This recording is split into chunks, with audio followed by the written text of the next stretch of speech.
Наместо да го однесат до дома, 12-годишниот Петар е оставен сам на една од најфреквентните улици во градот во близина на домот на млади. Иако според договорот помеѓу родителите и Центарот за социјални работи, превезувачот треба детето да го предаде на родителите, ова не се почитува, реагира родителот Зоран Мијалков, кој тврди дека ова се случува веќе по трет пат.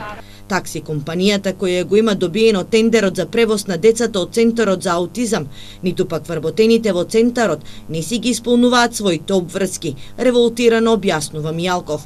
Проблемот е во тоа што Петар е со аутизам и одењето по најфреквентната улица после 14 часот може да предизвика сериозни последици по неговиот живот. Ова е за тотална негрижа.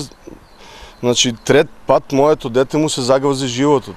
Првиот пат го најдовме на улица Подорек, што води на Кебрегалница. Вториот пат кај комшија во двор жива среќа има убави цвекиња, па моето дете врегва во дворот цвекињата да ги види, меѓутоа тој сака и возива. Родителите бараат Центарот за социјални работи да го покаже договорот со кој се гарантира безбедноста на нивните деца.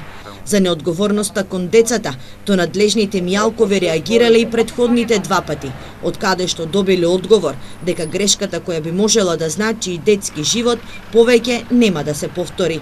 При здрав памет со овие деца треба детето да се достави до такси компанијата, во Центарот да го пречекаат, потоа од Центарот да го предадат на такси компанијата, да ни се јават на нас и ние го чекаме да ни се предаде на вака. Доколку се случи, може се да се случи, може родител да падне, да не може. Таксито е должен да го вати во Центарот, од каде што го зел. Во никој случај деца со посебни потреби, деца што не зборуваат, не се оставаат на прометна улица. Еви, да не е прометна улицата, мојот син е дружелюбив. Ке помине некој, ке му пружи вака и тој ке се фане среќен. Кој знае што може да се случи со нашите деца? Со случајот е запознат народниот првобранител, а за неодговорноста е известен и министерот за труд и социјална политика. Побаравме одговори од Штипскиот центар за социјални работи, од каде што информираат дека со официјални информации ќе излезат откако ќе се произнеси министерството. Останува прашањето зошто и понатаму децата се превезуваат со такси компанија, кога Центарот за аутизам доби донација автомобил од преседавачот на Штипскиот совет.